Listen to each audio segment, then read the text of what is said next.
ce budget sont aujourd'hui d'actualité et quel impact ce rebasing a sur le déficit projeté à 5,3%, sur la pression fiscale de 23,2%, sur l'endettement. Monsieur le ministre, quand le gouvernement nous parle d'une baisse du budget de fonctionnement ou des dépenses de fonctionnement, j'imagine qu'il parle de cette petite ligne biens et services plus transferts courants qui a effectivement baissé de 14,5%, d'où les 285 milliards dont on parle. Par contre, rajoutons à ceci ce qui fait réellement fonctionner l'administration au quotidien, c'est-à-dire la masse salariale, qui a augmenté, elle, de 3,2%. Les intérêts plus commissions, qui ont explosé à hauteur de 27,7%. Et à ça, on peut rajouter maintenant les biens et services plus transferts. Vous conviendrez alors avec moi que les charges de fonctionnement ont bel et bien augmenté de 25,3 milliards. Monsieur le ministre, ma conviction est qu'aucune trajectoire de redressement ne sera crédible tant que la question de la dette ne sera pas traitée de façon frontale et de façon ordonnée. Et ceci à travers une restructuration maîtrisée et négociée de la dette.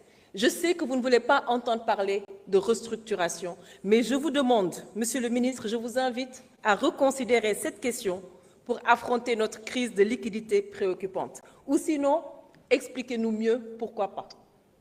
Enfin, Monsieur le ministre, la situation actuelle du Sénégal exige courage, exige cohérence et exige une transparence totale. Alors, je vous souhaite sincèrement beaucoup de force et surtout beaucoup de succès, car votre réussite est un impératif national et également est une garantie de souveraineté. Nous serons certes exigeants et vigilants, mais nous resterons constructifs et surtout responsables pour sortir notre pays de cette impasse. Je vous remercie. Merci beaucoup. Honorable Aïssata Tall Sall, vous avez la parole. Honorable Aïb Daffé se prépare.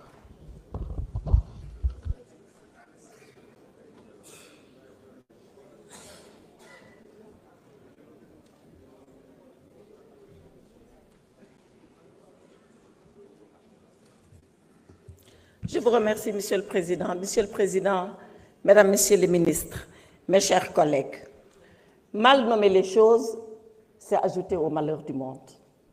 Monsieur le ministre, ces mots ne sont pas de moi. Ils sont d'Albert Camus, mais je les emprunte parce que nous sommes exactement dans la situation où nous n'avons pas su nommer les choses pour ce qui concerne la dette. Quand le 24 septembre 2024, vous nous avez annoncé qu'il y avait une dette cachée ici au Sénégal de l'ordre de 7 milliards de dollars, ça a été comme une déflagration mondiale. Le Sénégal a été ciblé et criblé de partout à cause de cette dette. Et vous nous avez annoncé que la dette, elle est cachée. Alors, Monsieur le ministre, 3 questions. Que signifie dette cachée? Et c'est là où nous devons nous mettre d'accord pour nommer les choses. Que signifie pour vous dette cachée? Quand je vous entends, vous nous dites la dette cachée, c'est celle-là qui n'a pas été révélée à l'Assemblée nationale. Quand je lis la Cour des comptes, elle nous dit la dette cachée, c'est celle-là qui est hors cadrage. Qu'est-ce qu'il faut retenir comme définition de la dette cachée? Qu'est-ce qui compose la dette cachée?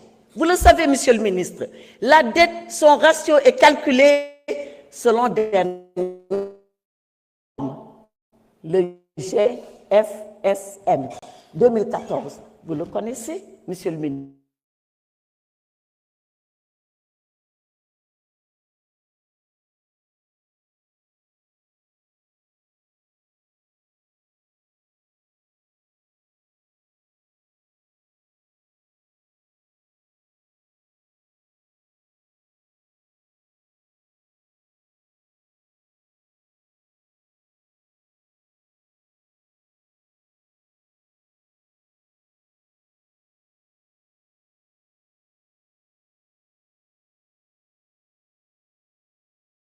norme qui a été admise. Et ça pose tout le débat de la dette contingente. Est-ce que dans cette dette dite cachée que vous retenez, il y a la dette du secteur parapublic en général, là où l'État du Sénégal a une participation publique majoritaire comme minoritaire. Tout le monde sait que lorsque cette dette contingente n'appelle pas la garantie de l'État du Sénégal, elle n'est pas calculée dans la dette totale de l'État. Ensuite, surtout, comment on cache une dette? Quel est le stratagème? Quel est le subterfuge par lequel la dette se cache? Monsieur le ministre, je suis une personne physique. Je me mets derrière la porte, je suis caché. Personne ne me voit. Mais celle-là, la dette, elle, comment est-ce qu'on passe pour la cacher? Et je reviens à vous en travaux de commission. Vous avez dit, et vous avez pris l'exemple du secteur bancaire, en disant que la dette de l'État sur le secteur bancaire était tellement lourde que ça a failli créer une crise systémique. Vous vous rappelez de ces mots que vous aviez prononcés en commission? Mais, Monsieur le ministre, vous êtes un financier, vous êtes tous des financiers. Comment l'État peut devoir de l'argent, emprunter de l'argent à des banques, que cet argent, cet emprunt soit caché, que personne ne le sache? Nous avons une commission régionale qui siège à la BCEAO, qui surveille les banques. Donc, même si dans les écritures du Trésor, la dette n'apparaît pas, dans les écritures de la banque, la dette, elle apparaît. Vous connaissez les accords de Bâle. Les banques ne peuvent pas prêter comme elles le veulent et à qui elles veulent. Donc, les banques sont surveillées. À supposer que le Trésor fasse n'importe quoi, n'importe comment, à partir des livres des banques, à partir des écritures des banques, nous savons ce qui se passe. Donc, on ne peut pas cacher la dette, surtout la dette bancaire, comme vous l'avez dit. Donc, le débat persiste. Pourquoi il persiste? Parce que vous nous cachez les documents. Donnez les documents et on débattra à armes égales, pied à pied. Et on vous dira là où nous ne sommes pas d'accord. Et on vous dira voilà pourquoi nous ne sommes pas d'accord. Sortez les rapports cachés, le rapport de Mazars, et nous en terminerons avec ce débat. La solution, et je termine. Est-ce que vous nous cacherez la solution après les rapports? J'imagine que non. Pour la solution, elle vous revient à vous. Mais Monsieur le ministre, permettez-moi de vous dire ce que vous ne devez pas faire avec la solution. Vous saurez ce que vous ferez, vous, avec la solution. Ce que vous ne devez pas faire, c'est le crédit à outrance. Vous êtes en train d'emprunter à tout va 4 000 milliards d'emprunts selon Ecofin. Ce n'est pas de moi, c'est Ecofin qui le dit. Aujourd'hui, 42% de nos emprunts sont détenus par les banques ivoiriennes.